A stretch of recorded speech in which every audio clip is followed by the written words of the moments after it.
നമ്മുടെ കൂടെ ചിരിച്ചവരും കരഞ്ഞവരും അവസാനം വരെ കൂടെ കാണണമെന്നില്ല. എന്നാൽ സന്തോഷങ്ങളും ദുഃഖങ്ങളും നിറഞ്ഞ ഓർമ്മകൾ എന്നും നമുക്ക് കൂട്ടിനുണ്ടാകും. നിങ്ങളുടെ ഏറ്റവും മോശമായ അവസ്ഥയിൽ നിങ്ങളെ ഉപേക്ഷിക്കുന്നവരെ ഒരിക്കലും മറക്കുകയും ക്ഷമിക്കുകയും ചെയ്യരുത്. എല്ലാ കാര്യങ്ങളും പഴയതുപോലെ ആക്കിയെടുക്കുവാൻ ഒരിക്കലും നമുക്ക് കഴിയില്ല. ജീവിതവും സമയവും മുന്നോട്ടല്ലാതെ ഒരിക്കലും പിറകിലോട്ട് പോകില്ല. പഴയതുപോലെ ആകുവാൻ വേണ്ടി സമയം കളയാതെ പുതിയതുമായി പൊരുത്തപ്പെടുക. നിങ്ങളുടെ വികാരങ്ങളെ അടക്കി നിർത്താൻ ശീലിക്കുക. നിങ്ങളുടെ മനസ്സ് നിങ്ങളോട് എന്താണ് പറയുന്നതെന്ന് ശ്രദ്ധിക്കുക. കാപട്യവും സ്വാർത്ഥതയും ഒഴിവാക്കുക. പെട്ടെന്ന് പ്രകോപിതരാകുന്ന ശീലം അവസാനിപ്പിക്കുക. ബുദ്ധിമാന്മാർ ചില അവസരങ്ങളിൽ മിണ്ടാതിരിക്കുന്നു. അറിവ് മാത്രമുള്ളവർ സംസാരിച്ചു തുടങ്ങുന്നു.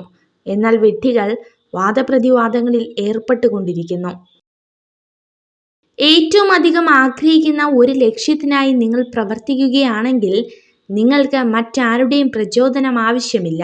നിങ്ങളുടെ ലക്ഷ്യങ്ങൾ തന്നെ പ്രചോദനമായി മാറും.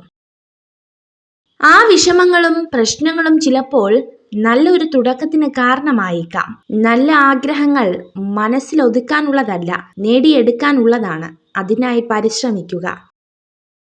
നിങ്ങളുടെ ജീവിതത്തെ മറ്റുള്ളവരുമായി താരതമ്യം ചെയ്യരുത്. സൂര്യനും ചന്ദ്രനും തമ്മിൽ താരതമ്യം ചെയ്യുന്നത് അർത്ഥശൂന്യമാണ്.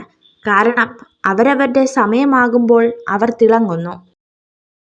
ആരോഗ്യമാണ് ഏറ്റവും വലിയ സമ്പത്ത്. സംതൃപ്തിയാണ് ഏറ്റവും വലിയ നിധി. ആത്മവിശ്വാസമാണ് ഏറ്റവും വലിയ സുഹൃത്ത്.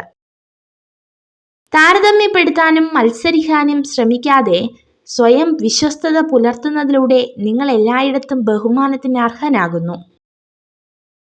ആളുകൾ തിരക്കിലായിരിക്കുമ്പോൾ കൂടുതൽ സന്തുഷ്ടരായിരിക്കും. കാരണം ഇത് ജീവിതത്തിലെ നെഗറ്റീവ് കാര്യങ്ങളെക്കുറിച്ച് ചിന്തിക്കുന്നതിൽ നിന്നും അവരെ തടയുന്നു. നദികൾ ഒരിക്കലും പിറകോട്ട് സഞ്ചരിക്കില്ല. അതുപോലെ നിങ്ങളും ഏതൊരു പ്രതിസന്ധികളെയും നേരിട്ട് മുന്നോട്ടു പോവുക. മനസ്സ് ഒരു ചേമ്പില പോലെ ആകണം. വന്നു ചേരുന്നതിനെയെല്ലാം ഉള്ളറയിലേക്ക് കടത്തിവിടാതെ തഴുകിയിറക്കുന്ന ചേമ്പില പോലെ. മനുഷ്യനോളം വിചിത്രമായ ഒരു ജീവി ഈ ലോകത്ത് കാണില്ല. നിമിഷങ്ങൾ കൊണ്ട് ഒരാളെ മറന്നു പോകുന്നവർ, ജീവിതകാലം മുഴുവനും ഒരാളെ ഓർത്ത് ജീവിക്കുന്നവർ. ജീവിതത്തിൽ ഒരിക്കലും കുറുക്കുവഴി സ്വീകരിക്കരുത്. ദീർഘമായ വഴികളിലൂടെ സഞ്ചരിക്കുക. കാരണം ദീർഘമായ വഴിയാണ് നിങ്ങൾക്ക് കൂടുതൽ അനുഭവങ്ങൾ നൽകുക. നിങ്ങൾ ആഗ്രഹിക്കുന്ന വ്യക്തിക്ക് നിങ്ങളോട് ഇഷ്ടമുണ്ടോ എന്ന് അറിയുവാനുള്ള മാർഗം അവർക്ക് ഇഷ്ടമുള്ള കാര്യങ്ങൾ ചെയ്യുക എന്നതാണ്. സാഹചര്യങ്ങളും സന്ദർഭങ്ങളും അനുസരിച്ച് തന്ത്രങ്ങൾ രൂപപ്പെടുത്തി നിശ്ചയദാർഢ്യത്തോടെ കൂടി മുന്നോട്ടു പോവുക. വിജയം സുനിശ്ചിതം.